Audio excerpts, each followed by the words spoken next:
Okay, to kick things off, sometimes things just work out perfectly. And Taylor, you commented on Soul One's Instagram post. Soul One Arts is the arts not for profit that our podcast is through. You commented because they posted some traveling Equipment. microphone equipment for their 1,000 Meals with 1,000 Artists series, and you commented, "I thought this was ghost hunting equipment." And it's so funny that you said that because this weekend, my favorite YouTube reviewers of movies did a ghost hunting investigation for some reason, Fun. just to do it. And we got a fan question who I think they must watch the same YouTube channel I do.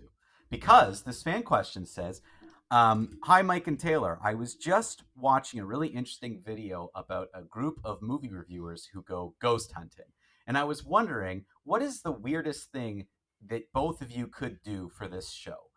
Mike and Taylor, on behalf of you, Had Me At Skip It, doing what? What would that random thing be? And it got me thinking, I think ghost hunting would probably be the most random thing we could do. No, because I love ghosts. Like, I don't think that would actually be that out of Really? pocket. But okay, Yeah. but it has nothing to do with our show in any way. True. I think it'd be like takes a cooking class, or like, can you imagine you and I, or like taking a we cooking represent class together? That would be funny. Or we represent someone in court. Yeah, You know, like yeah. you can represent people in like just normal like civil court, like whatever it is. I think that would be interesting. We like Mike and Taylor goes horseback riding. Oh, that would be good. Oh, Yeah. What if we ran like a political campaign? Like, what if collectively we tried to run for like not anything big, like a city position of some kind, like, you know, like Yep. a counselor or something, not like the mayor, but like we ran like a counselor position campaign. That'd be fun. Yeah, all of that would be shenanigans would ensue, and increasingly farther and farther away in the movies.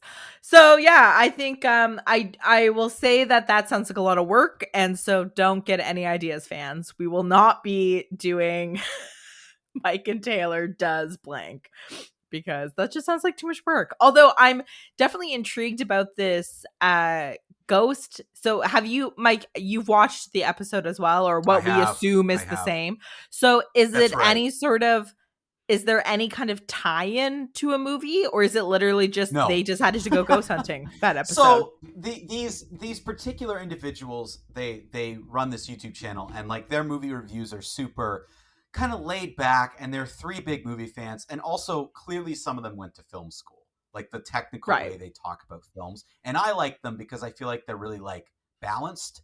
They're like you and I, where they just want the movie to be good, but they're just always disappointed. So even though there's a lot of negative reviews, they like want it to be better. So they're talking about like, this is how it could be. So apparently what inspired this was they just find ghost hunting shows annoying because it would be easy to like stage everything that has ever been caught on camera. So what they decided to do is they bought all, like Taylor, they bought all the correct equipment.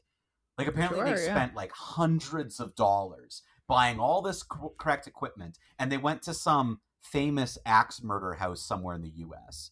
And they did it like as seriously as they could. They're like, we're going to give this a 100% honest effort, and we're just going to give you like every piece of evidence we get, like completely unbiased. We're not doing this for ratings. We're not doing this for anything. We're literally just going to do it and see what happens.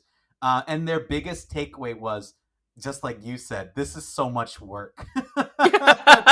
they kept talking about, because you know how ghost hunter shows, they'll like some of them will jump back and forth between like it's been days later and they're talking about it, and then they'll show footage and then they'll come back. Like that's they're like in the studio. They're like in the studio reviewing the footage or whatever. They're sitting in the studio, and most of this like over an hour and a half YouTube video is them being like, it was a lot of work. Like permits are tough, and like half our equipment stopped working, and these batteries, and we couldn't figure this out, and we thought it shot this way, but it shot this way, and we were so confused. And like, it's just like they've never run an event, like they've never done an outing, so they were just like, it's a lot of work. They studied film, they did not make film.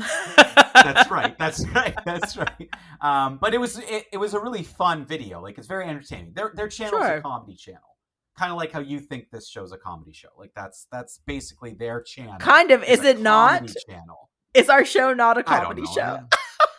You described it once when we were still at Screening Kingston as a comedy show, more so than anything else. Like, our genre would be, we're a comedy show and we review movies.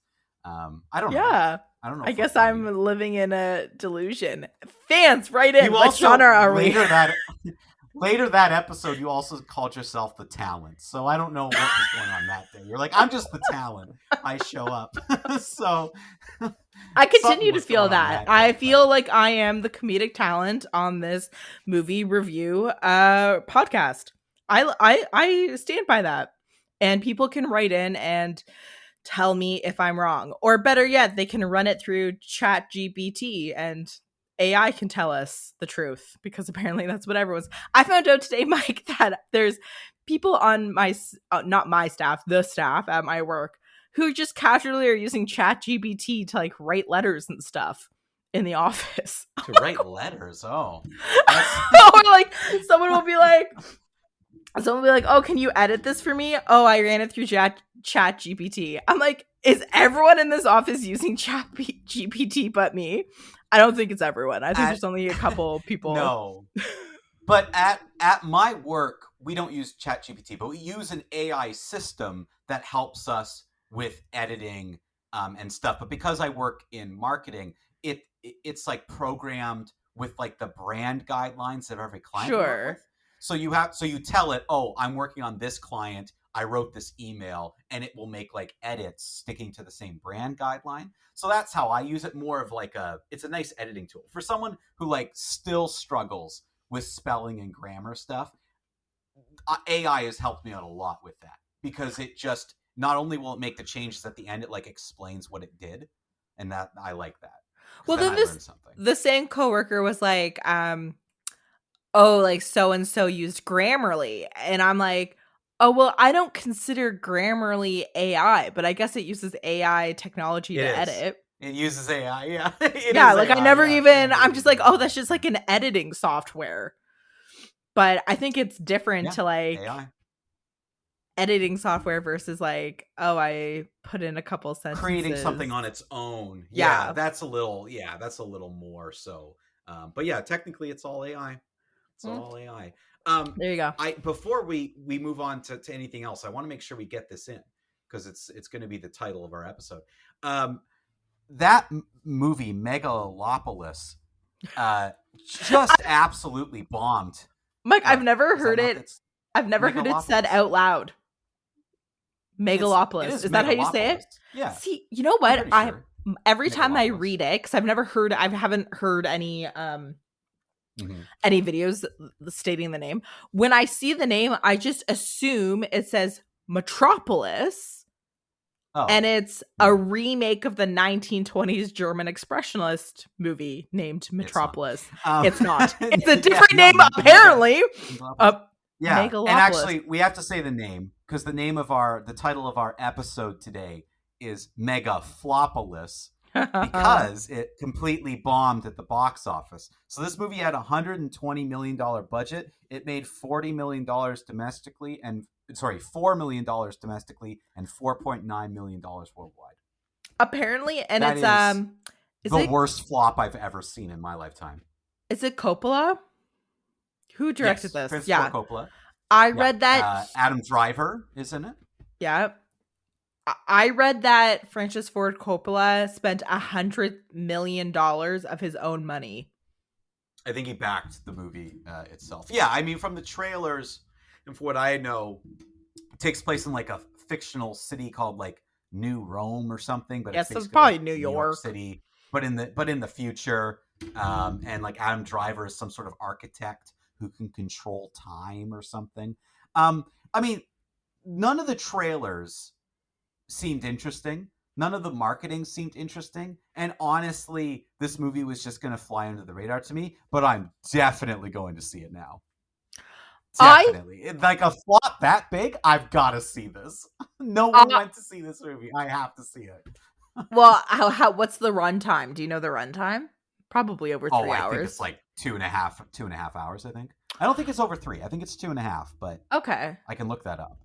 I could see this becoming an ironic cult classic. But like only because I don't know really anything about this movie, but I could see this becoming sort of like an audience participation so bad it's good type movie. So But here you go. So it's 138 minutes, so just over 2 hours long. And do you want to? When I googled it, you know what pops up? It's 138 minutes long, but feels like it exceeds the 3 hour mark. yikes. Like Yikes. that's something that's like an article from somewhere that Google pulled, and that's the first result it gives you. Oh, it's just over 2 hours, but it feels like it's well over 3. It has a stacked cast. I mean, I know not everyone likes Adam Driver, including my boss, who thinks Adam Driver's overhyped. I actually like Adam Driver. I it's one of those movies that I read the plot and I'm like, no interest in seeing that movie. Not even Right. one iota. And then I've seen some stills. It looks ugly. Like it looks like an ugly movie. They all Yeah. have stupid It looks haircuts. Yeah, it looks like the movie that was like the most expensive movie shot on like the biggest green screen ever. Like it just looks like a green screened mess. Like it doesn't look very visually stunning. Now, might again with only trailers and stills, maybe it is better in the theater. But I agree with you. Like my initial thought of this movie was just like whatever. Like nothing to worry about, nothing to think about. It's not really going to be talked about. It doesn't look that great. Meh. I like Adam Driver, but I was just kind of meh about it. But now Taylor, I have to see this movie. That's like Like I don't know what it is. Waterworld level Yeah, bomb. I've got to Although, go. I've got to see this. everyone cites Waterworld as like the biggest flop of all time. It's actually made its budget back because of having cult classic Over status. time, yeah. Yeah. Because So the this may Room be pretty much did that too. Like this may The Room did the same thing. Where like over time, it's made money because it's just like a cult classic film now. Megatropolis.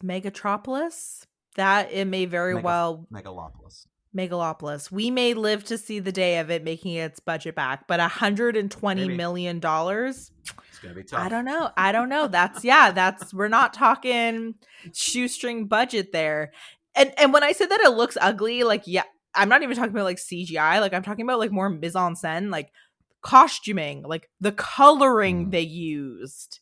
Like I don't know, it just does not appeal to me. And it's like, oh, an architect is going head to head with a city mayor. Like, okay. Mm-hmm. Like, Cool. wah wah. I don't know. Anyways, we could obviously talk about we could talk about how much we don't want to see that movie / do want to see that movie for the rest of the episode, but we should move on.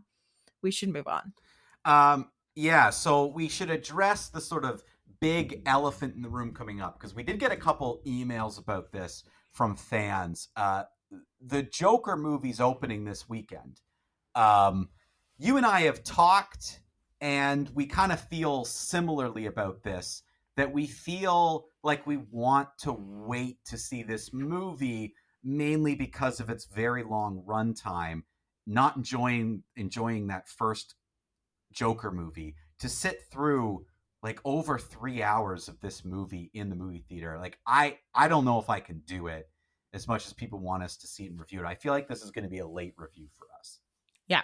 So it's coming out this weekend. This weekend is actually my 4th wedding anniversary. So I am not spending my 4th wedding anniversary watching Joker 2, especially because Dan does not want to see it. Instead, I'm going to Gananoque to see Jesus Christ Superstar live on stage, which is much more up my alley. Not so much Dan's, but whatever. That's marriage. That's compromise. So needless to say, I will not be seeing the Joker this weekend or probably in theaters, although we We are going to review it. Don't worry, but we're probably going to wait until it comes to streaming or at the very least home rental. And with the way that home rentals work, even if this is like a super big movie, it's only going to be like a couple months before. Like I don't think it's going to be more than 2 months before Probably even we. before then. Yeah, Yeah, probably even before. Like cuz I was even let's thinking we'll be reviewing this movie by November. So there you Like go. don't worry about So, it. and the good news is, Mike, with it being a delayed review for us, we could probably do a spoiler episode. And I think that's the better way to do this particular movie. I mean, lots of other movies we make exceptions, and we do try to stay topical. So we do try to do the new movies as we come out. But with this movie, I think that gives us the ability to do a spoiler review, which is the way we should talk about it. And we'll probably dedicate the whole episode to it. Yeah. Like that's just the other thing to keep in mind, that when we review big movies like this, or we have a lot of feelings on something, we have to dedicate the whole episode to it, so we don't have time for anything else. So I think we'll definitely do that when it comes out on video rental or whatever. Like as soon as it's out, I'm sure we can both rent it and watch it. But yeah, I want to be able to pause this movie for sure. And Taylor, next week you're going to have to give us your thoughts on Jesus Christ Superstar live on stage. I mean, you're going to have to give a quick review of that. It's going to be, I saw Jesus Christ Superstar at Stratford probably over 10 years ago now, and Andrew Lloyd Webber was in my row. Apparently he Oh, travels to see like big productions of Jesus Christ Superstar, and he was in my row and I was utterly starstruck. So anyways, it is going to be very tough to compare to that, especially because I've never been to the Playhouse in Gananoque. Mike, that's your hometown, right? you haven't. That's No, right. and that's your That's hometown. right. I've been to the Playhouse. Yes, it is. It is. But Yep. I've been to the Playhouse many times. it's not like an amateur theater, but it's not like at the same level as Stratford, right? Like how No, would it's you a describe professional it? theater, but yeah, it's a professional theater. Everyone is equity actors, but they're basically regional playhouses, is what they're called. Okay. They're region specific theaters. You will see professionals who are Toronto actors. Definitely, it's a bit of a smaller stage. I think it's about a 300 seat theater. It'll be an enjoyable, quaint, fun production. Is it going to be Stratford level? No, but that doesn't mean you won't have a great Yeah, time. I've seen I'm lots sure of it's shows going in to the be great. Playhouse that have been really, really good, and lots of shows that have been like okay. So yeah, I'm sure you'll like it. But yes, it is professional theater. But Right. I definitely understand what you're saying. It's not going to be Stratford.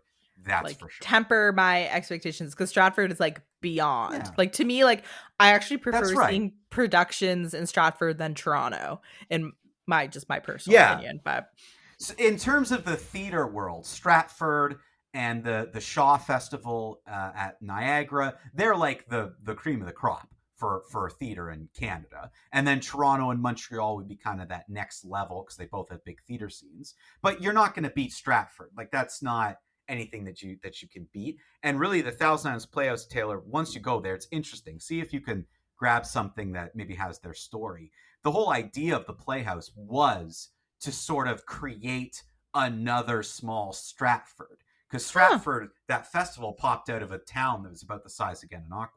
Like that's Stratford's a right. Yeah. small Teeny town, tiny. and Gananoque is also small. So this idea of like another like sort of playhouse at the opposite end of Ontario along the water, which was like a really nice view. They basically, they really promote that they're this dock house theater or dock side theater kind of thing. They've got two theater spaces because they took over the old fire hall police station and turned that into a theater.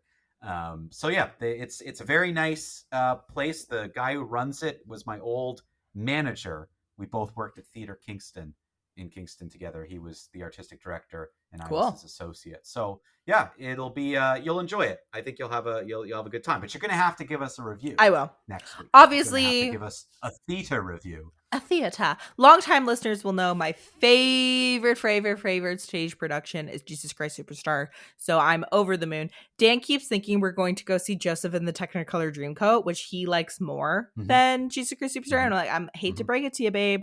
We're seeing Jesus Christ Yeah. Superstar, not Joseph. And he's always like, oh. But he likes the music, just not as much as Joseph. I'm Right. slowly getting him into the musicals I like. Before we move on, backtrack just a teeny tiny bit back to the Joker 2. Mike, did you see that Lady Gaga released a companion album for this movie? No, I It didn't is see that. it's called Harlequin, I'm pretty sure. I think. Yeah. And it's like I don't know how you describe this genre of music. Kind of like almost like standards. Like there's um I can't. I'm blanking on the names, but it's similar to the music she did on Cheek to Cheek with that old Brat Pack gentleman who has since passed away. Not Dean Martin, but one of them. And, so Okay, it's I have similar. no idea what you're talking about. Now I'm getting into things that. So it seems I could be wrong, it's songs that are either sung in the movie, because you know how it's like a jukebox musical, Mike, but or it's Yeah. just songs Yeah. that she thinks resonates with the character, which makes sense. Like when I listened to about half the album, and I'm like, yeah, these like based on what I know about the movie, these song picks make sense, as if like Harley Quinn was singing these to the Joker. It makes sense. So they're kind of like Right. older love ballads, like kind of crooner type music, Brat Pack music. Some of them have been like updated in turn, so they are older songs, but they sound more modern. I think Lady Gaga is a very Hmm. talented singer, and so this is Yeah. probably just a very good standalone album, even if it wasn't connected to this movie. It is interesting. She said that she wasn't ready to leave Harley Quinn behind, and so her like billionaire fiance helped, I guess, finance this album. But um it sounds what I listened to, it sounds quite good. It will be interesting to see if these are the songs that are featured in the movie. I have no idea. So it's available wherever you get your music if you're interested. And like I said, it's Lady Gaga. It's not a bad album. They're good songs, whatever. Right. But interesting. It's interesting because the cover art isn't like, if you were to look at the cover, you wouldn't know that this is connected to the movie. So I think that's an Hmm. interesting marketing thing. It's like a tie-in, but it's also a standalone. Anyways, it'll be interesting to see what the score actually is. And like we said, we will get to it, just not this weekend. In the meantime, You go know, see it yourselves or listen yeah. to the album. Sorry, go ahead, Mike. Yeah, and eh, good for Lady Gaga. Like, fine. Let her have the album. I mean, sure. You resonate with the character, you connect to it. If this movie's terrible, it's no individual's fault. Like, I'm pretty sure Well, it's Todd I'm pretty Phillips' sure fault, or whatever his name Okay, is. sure. Agreed. Um Lady Gaga, I think I've seen her in 2 or 3 things, and she's been good every time. So it's not as though the talent's there, and we know Joaquin Phoenix is good. So I'm sure they're fine. But yeah, it just I'm not looking forward to this. It looks not great, and I'm thankful to be able to push it to a side for at least a few weeks or a month. Focus on other things. So Taylor, let's dive actually into our movie reviews first here. I think we should go in and review our movies. So we've each seen something, and I really want to get into yours first because this is something that, going back to screening in Kingston days, this would be like the most anticipated episode for you because of what you're reviewing. You finally got around to seeing something that I think it means a lot to you, has a big connection to a movie from the past. I'm so interested to see what you think about this film. So why don't you dive into it first? So a nice little connection. The Megalopolis or whatever has taken like 2 decades to make. This movie too is probably 30 years in the making. I think, you know, they wanted to make a spiritual sequel or a reboot since the original Crow came out. So spoiler, I'm reviewing The Crow. The 2024 Bill Skarsgård The Crow. Long, That was long, going long. to be my first question, was which Skarsgård is in this? It's Bill. And you It's answered. the younger. It's Bill. the younger one. So this, for long, long, long, long time listeners, The Crow. It used to be on our bingo card. One of my all-time favorite movies. Very informative movie of my youth. Huge, like looms huge in my life. Killer soundtrack. Just like it's just part of my origin story, I guess you could say. And for years and years and years, this movie has been in development hell or purgatory, I guess you could say. You know, director after director attached, lead after lead attached, yada, yada, yada. And like we've gone through, Yeah. you know, so many actors attached to the movie. And for whatever reason, just the way, you know, productions work, it hasn't worked out. To me, that's always a little bit of a warning sign that if a movie's been in production or been trying to get into production for like more than a handful of years, it's like, ooh, like that doesn't, I don't know. To me, it's a red flag. Maybe that's just my own prejudice as a moviegoer. And Mike, you might know more because you're more involved in the producing side of the arts world.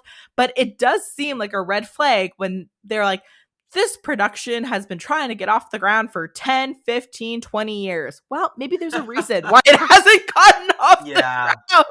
I think more often than not, that's the sign of some pretty big issues or struggles. Every once in a while, you get a story where, you know, people work hard on something and like bad luck happens, but then finally it happens and the movie comes out and it's great and it's sort of a celebrated thing. But more often than not, and what I feel personally happened when The Crow came out, it just sort of opened and then Yeah. kind of nothing happened. Like, I don't even remember this being a hugely financially successful, lots of buzz movie. I mean, it came out this year, but not much around it. So yeah, I think I agree with you. I don't think it's generally a good sign when that happens.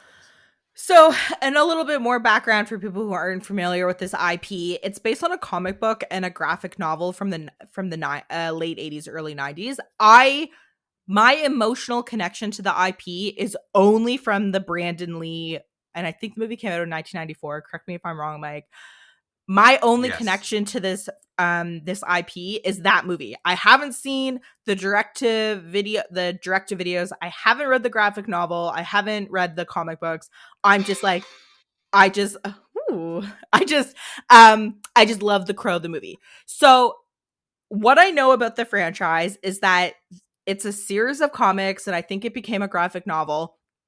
Each story in each edition is a standalone story sort of within the Crow universe. The idea is that when a tragedy happens, the soul can't rest until things are made right. So the people come back from the dead to seek revenge. And so each issue is like a different person coming back from the dead to seek their revenge. That's what I know about the IP. And what I've read online from fans is that it's always the same argument. The Brandon Lee movie is considered like untouchable. It was made at a certain time, a certain place, with a certain star who died tragically during the making of the film. You know, to honor that legacy of that movie and that individual, Brandon Lee, leave that movie alone. And if you want to make another Crow movie, just use a different story in the comic books, essentially. So, and I'm like, that's valid. That's what I always say about remakes and reboots and whatever. It's like, just go to new IP. And in the case of The Crow, you have multiple stories in this universe that you can use that no one has touched yet. So that's always been my biggest qualm, I guess you could say, about them talking about rebooting The Crow. It's like, why go back to Eric Draven's story? That's Brandon Lee's story. He did it amazing. And some people will say that the original Crow is corny and that like whatever. It does have corny moments, but like for me, it's just early 90s cinema. It's just chef's kiss.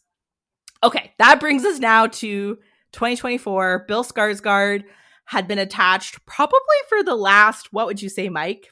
4 or 3 years? Like in this latest kind of attempt to get it rebooted, Bill Skarsgård has been attached for a while.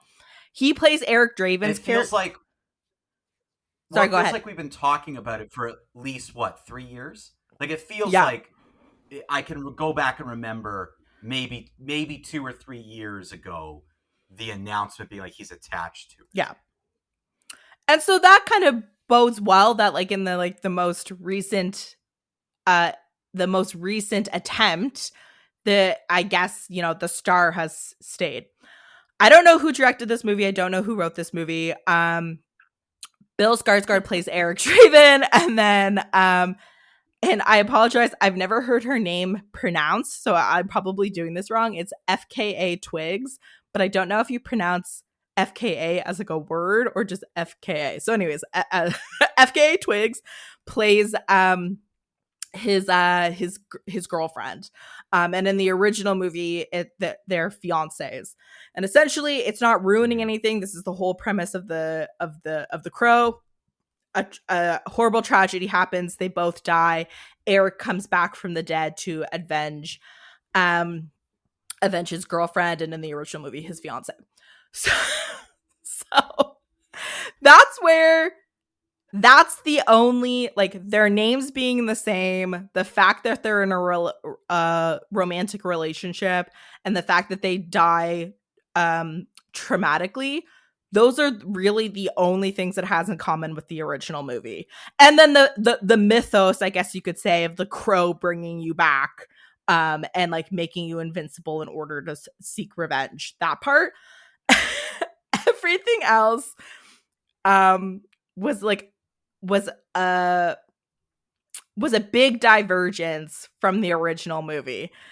So again, and I don't know enough of the comic book lore to know if they were mining from other storylines. But if that's the case, then they should have just stuck to those storylines. Don't go back to Eric Draven. So, and this is my complaint that I have with remakes, is that they use the original character IP and then go in such a different direction. Like the Joker, Mike. You go in such a different direction. Just tell a different story. Don't use the Eric Draven character, the beloved character. Sure. You know what I mean? And yeah, it just doesn't make sense. So they made this movie. I gotta do maybe like very, very, very, very mild spoilers, like super mild. If you haven't seen this movie yet, it's available for home rentals now. So pause and go watch and then come back. But essentially, this movie has, I guess the original movie has supernatural elements because, Eric comes back from the dead and he's invincible. But in this movie, there's much more supernatural elements that, to me, I just felt like the writers kind of got carried away, and the story got kind of too big in a sense. Whereas like the first movie was very much like a very straightforward revenge action movie where, like Eric's on a mission and is like, and I would say that like the people he murders, he kills, they each have like a very like, in a way, like a satisfying chapter in the story. This one felt much more like this Eric was just like, like killing random like faceless henchmen that like didn't really have a backstory, and like, it just felt kind of it was more of like a shoot 'em up movie, even though like it wasn't guns, if that makes sense. They also start widening the mythos and the mythology around the Crow. Again, that might be covered in the comic book, so I could be speaking out of school, I don't know. But comparing it to the first movie, they widen it in such a way that you're like, this isn't necessary. Like, this movie was probably 2 hours, and there's a scene where he's like kind of figuring out what his powers are, if that makes sense. And like he goes back to this place like maybe 2 or 3 times. And in the first movie, Eric just like figures it out. You know what I mean? Like he's back from the dead. He's kind of just putting the pieces together on the run and like whatever. And I think again, what are his powers? Oh, he just is like what are the crow's powers? So he's not the crow. It's the crow that brings him back essentially from the dead. And he kind of has like, he kind of had like the crow is kind of like his companion and like shows him, at least this is more evident in the first movie. The crow kind of brings him along to the places he needs to go in order to seek his revenge. So, and then his power is that he's back from the dead. I think he has like 3 days or something, if I'm remembering right. And he can feel pain, but he can't die. And so like within those 3 days, and it's not like he doesn't have super strength. He doesn't have like superpowers. It's just that he's essentially immortal for like a short period of time. And, you know, his soul can't rest. Essentially, he can't go to heaven or whatever. They don't call it heaven, but like he can't be reunited with his love until he seeks revenge. So, and that's pretty straightforward. You're like, yes, that makes sense. This is a comic book movie. I can follow along. And then in the new movie, they add layers to it, and there's a lot more souls are at stake, and kind of deals with the devils are made, and it's just like, and like Eric can't figure out what's going on, and then his love for his girlfriend becomes impure, and like it's like you didn't need all that. You know what I mean? Like you could have just told a straightforward revenge story. And then my last critique of this movie, I will say Bill Skarsgård, you know, he does fine. Like he is a good actor. I don't think the director was very strong. And Bill Skarsgård kind of has like a Batman voice, like Dakota talks like this. You know, I'm tortured. And so he kind of does that. That's like, you know, the director could have told him to pare that down, but didn't. Sure. And his character design, I've talked about this like many, many moons ago when they first showed what his character was going to look like. They jokeified him. If you remember Suicide Squad, that became a noun, you know, when you make the Joker look lame, essentially with face tattoos. Yeah. So I had read something, and I'm talking fast because I'm looking at the time, and I know you have to do your review, Mike, and we want to get to some fan questions, but it's okay. I guess the filmmaker was like, I wanted to do a throwback to the type of like hood rats, and I don't know if that's an appropriate term. I apologize if that's not, you're not allowed to say that anymore, but essentially like the type of like street kids that he grew up around, or like the street kids he sees now that he thinks they're kind of cool, but like, you know, like they're definitely like the underbelly of society, like non-mainstream. Am I making any sense? Like instead of like in the first movie, Eric is like a punk rocker, right? So like in that sense, he's kind of like, he's alternative, but he's like a 90s punk rocker. Well, in this movie, they made him like, I don't know, like a drug party boy with face tattoos and a mullet. Right. Okay. So I'm watching this movie and I'm thinking, am I just old now? Like, is that just like what's cool? And because I'm so old, I'm like, that's not cool. Because when I watched The Crow growing up, to me, that was like the epitome of cool. Eric Draven, Brandon Lee, hot punk rocker. Oh my gosh. Industrial underground rock concerts. This is amazing. And now I watch this like face tattooed DJ kid. He doesn't DJ, but they go to like a nightclub. And I'm thinking like, maybe like there's a future little Taylor watching this movie now at like 11, hopefully not 11, and being like, wow, that's so cool. And like, you know, maybe I'm the one that's out of touch. Probably. That is like your Simpsons meme. Honestly, The Skinner. Which one? The There's a million. when Skinner Oh, is like, Skinner. it's No, not me, it's the kids. it's not. No. Yeah, maybe I'm the one who said a touch. No, that can't be. Yeah, that's Everyone else is wrong. yeah. I'm living that while watching The Crow. So character design Yeah. aside, because maybe I am like that's cool now. I don't know.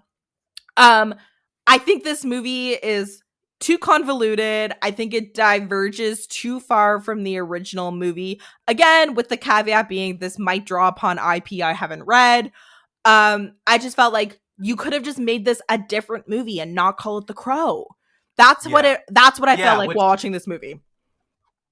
Which, the way you're describing it, that would be basically what I would say is the takeaway. Like, why would you not just make your own movie if you're gonna, first of all, if you're gonna add all this extra stuff that you're saying, that really just, like, to me, that overly complicates it. It does. The way you were describing it started out where I'm like, okay, yeah, I get this, but you kept going, and it's just like, this isn't necessary.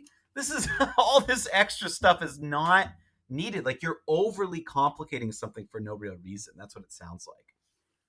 Definitely was a forgettable movie. It's a skip it. It almost feels like, do you remember how there was like a lot of sort of supernatural paranormal movies from like kind of the mid-aughts? Like I think of like Constantine, sure, which is also a comic book graphic novel. It definitely felt like a throwback to those type of movies. It just wasn't effective. So that's why it's a skip it. Yeah. There you go. The Crow 2024, a skip it. But the original from 94 you liked. See it. Yeah, see that one. Okay, so I'm going to review His Three Daughters, which is a movie that I believe debuted at the Toronto International Film Festival and recently came out on Netflix. I believe it's a Netflix movie. Like, either they bought it at the film festival or they produced it. But yeah, like it's a Netflix movie, and it's kind of like an early Oscar buzz movie. So this is a movie about three daughters who return home to sort of care for their father, but in his final days of life. They know his life is ending. He's been in like critical care for a while. They've moved him back home. He is dying. You know that's going to happen. There's no longer a question of if, it's when. And this story revolves around three women who could not be more different from each other, but also couldn't be more the same, and they're siblings.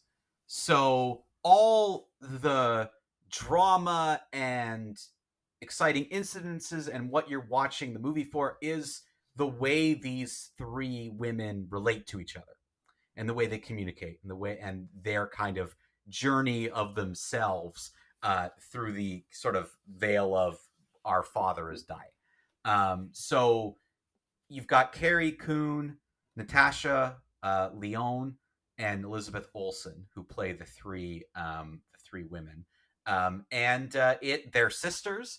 They fight and argue, and the movie ends. And that's essentially the movie. So a drama. Okay. Yes, it's a drama. Here's the positive. I thought the story was really interesting.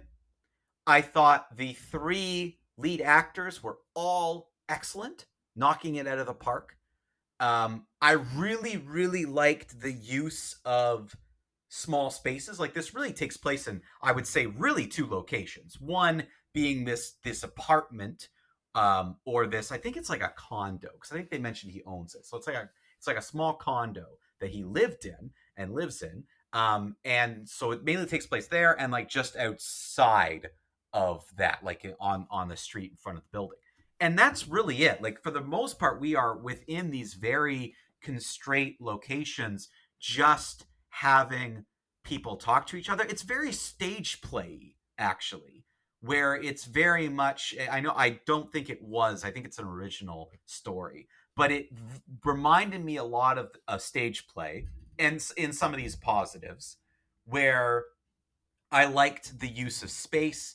I liked the tight quarters. I liked kind of what seeing how you kind of maneuver and make that work and kind of do interesting things with the camera while still being like realistic. I liked all that stuff. Um, this movie suffers from some of the most rigid and strange dialogue, especially at the beginning, One of that your I've ever worst, seen. the Oh, things you hate the most. that's right. And it almost felt like an amateur stage play.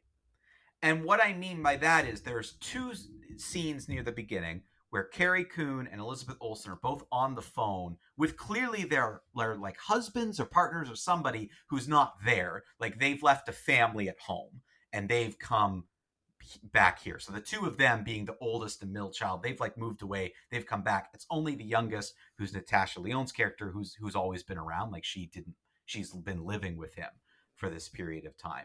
So the scenes on the phone, this like one-sided conversation, is so poorly written that it feels fake. Like it feels like there's no one on the other end of this phone call, Like, which there probably wouldn't be because hi, but like in terms of like filming it. hi, you busy? Go ahead. Okay.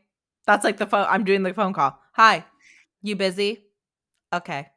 Bye. Like something like just Yes. Yeah, it's very. So the way Carrie Coon and Elizabeth Olsen speak in this movie is moving from topic to sentence without taking a beat. And I don't know why only the two of them do it, and it's only at the beginning of the movie. Because all the scenes at the beginning, there's scenes back and forth between the two of them with their other sister, they're talking, and it's so amateurish. Where it took me out of it because most of the movie is more realistic as it goes on than that. Like it feels like three real people having real problems. Like what and was Elizabeth. interesting about these characters is they were written like real people. I don't know the other actress that you're mentioning. I know Natasha. Carrie Coon. Yeah, Carrie Coon. I'm sure if I saw a picture of her face, I'd recognize her, but the name's not familiar. You would recognize her. Elizabeth Yeah. Olsen has proven herself a very good actress. A fantastic actor. Like fantastic. She's one of the best, I think. And it wasn't good. And it was weird. It's hard to describe other than I've sat in a lot of rooms and listened to student written plays and this is what it sounds like. Mm. And it's so unrealistic to how human beings talk. And what was weird is like a half hour into the movie, I didn't notice it anymore. So I don't know if it got better or I just got used to it. Stopped picking apart and got used to it. Yeah, like, and I don't know which one it is. But Taylor, it really took me out of it. Like, I felt the first half hour of this movie kind of sucked. Like, I was just like, what is this? Like, this seems so, like, amateurish and really poorly done. And then it really picks up steam. Like, there's the only other, like, so there's like maybe two or three other people you see. One is like a close friend of Natasha Lyonne, and he was excellent. Like he has this really good sort of like monologue speech thing to the two sisters about how horrible they are, and it was like really, really well done. And then there's there's this like hospice nurse guy who may be one of the worst actors I've ever seen in my entire life. Just terrible. And then I think you see like another nurse and you see the father and like that's it. Like it's a very, very tight, small cast. So despite the fact that the supporting cast wasn't very good overall, the three of them carry this movie. Like there are scenes later on between these three women that are like so excellent, like so expertly done in terms of the acting, in terms of the choices they're making, in terms of their reactions to each other. And these are like three sort of kind of stereotypical daughters. Like the oldest one is like kind of fed up with the youngest one and just wants everyone to know, here's the good things I'm doing. Does everyone know I'm doing this good thing? And I made this food for you. Make sure you know I made this food for you. Can we get this thing signed? We got to get this going. We got to face reality. And like Elizabeth Olsen is kind of like the much more sensitive. Like, she's just recently had a daughter, and that's kind of what she wants to talk about, and she misses her family, and she's more sensitive, and she doesn't really want to admit that things are going to end, but she knows they aren't going to, but she's a little bit more connected to her feelings and does yoga and is more emotional. And then like the youngest one, Natasha, is like completely devoid of reality.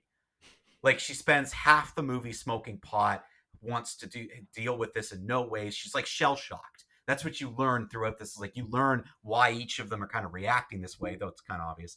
But like, she's dealing with it with shock. One's dealing with it with being controlling. One's being emotional. Like, it's how different people deal with death.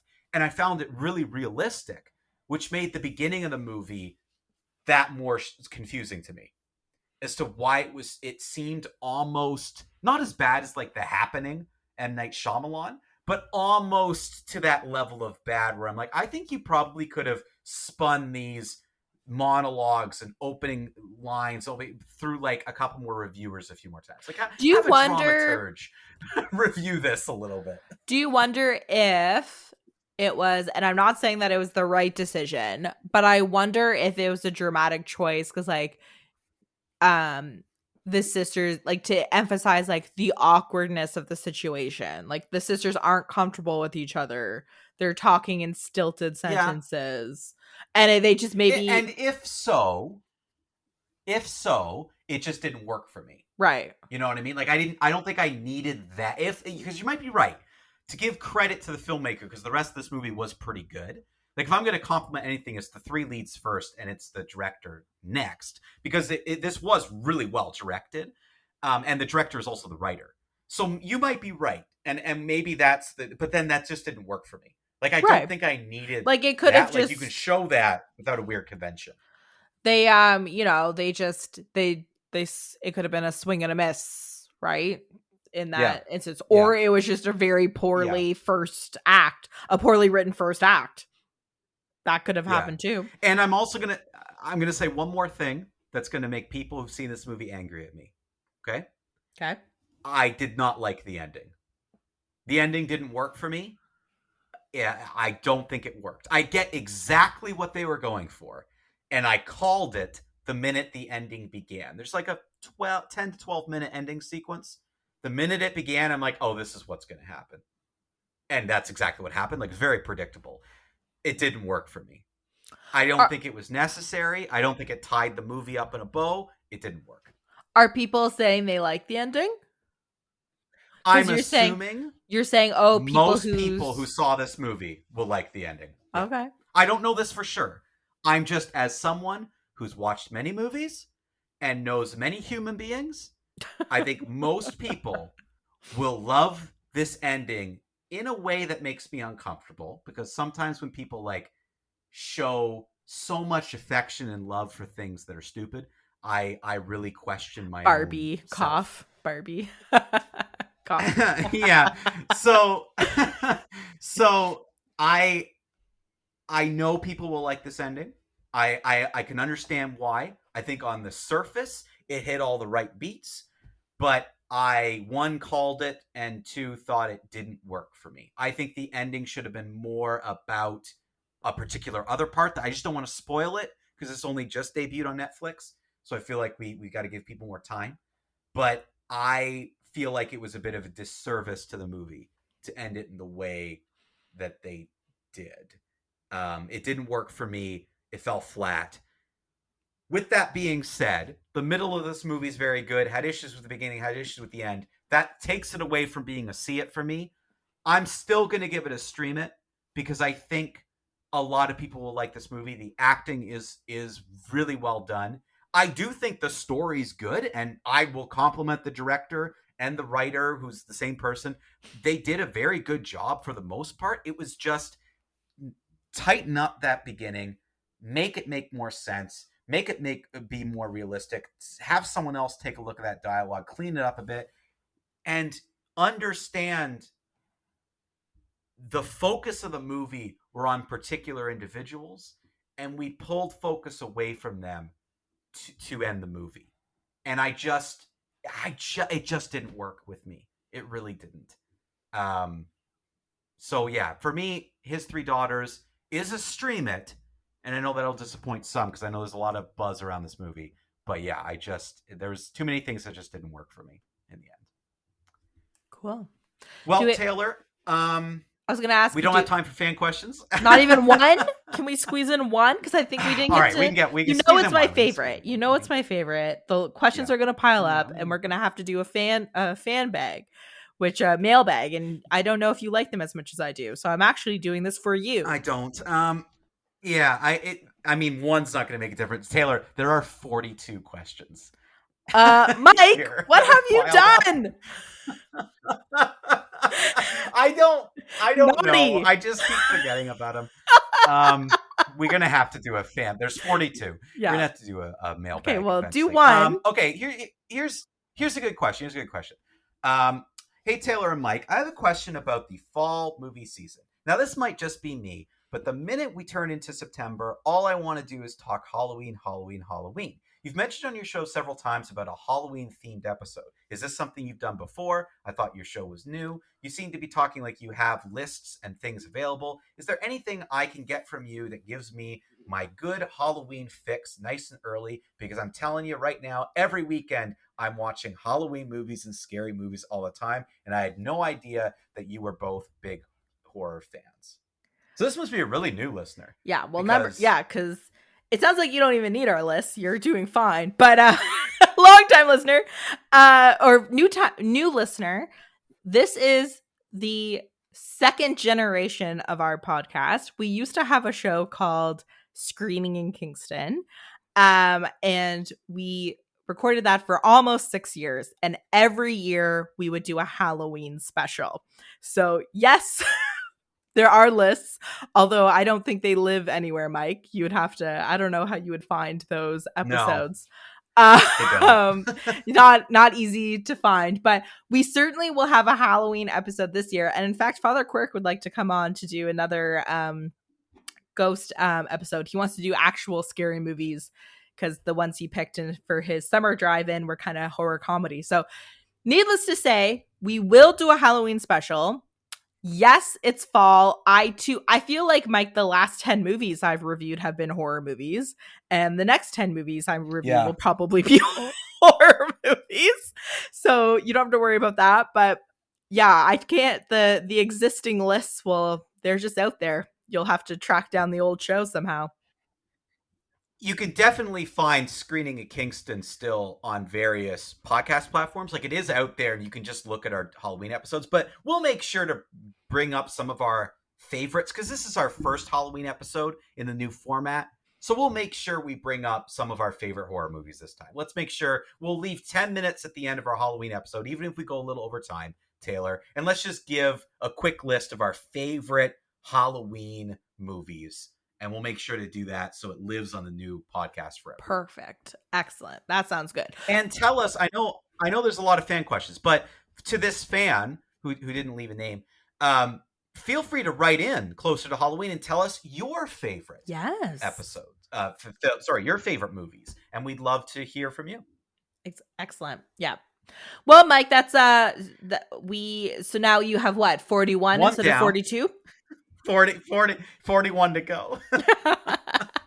I could just do fan questions every day, but you think well, we're gonna have to probably do more than one fan episode to get through all these, because I think even in our mailbag episodes, the most fan questions we've ever answered is 15 in one sitting. So yeah, we're gonna have to deal with this, and we promise we'll get to fan questions. We will do some mailbag episodes at some point in time, but we'll make sure to answer a couple fan questions every episode starting next week. Go see some movies. Thank you for listening to You Had Me At Skip It, a Soul One Arts Inc. podcast. This podcast is produced by Mike Shepard and Austin Spinner Summer. It is a project of Soul One Arts Inc. To learn more about Soul One and all the great work that Soul One is doing in the arts community, especially in film, theater, and other performing arts, visit soul1arts.ca. You can contribute to this podcast by visiting soul1arts.ca and going to the podcast tab. You'll find all the information on You Had Me At Skip It and how you can get your questions read on air each week. Thank you again for listening.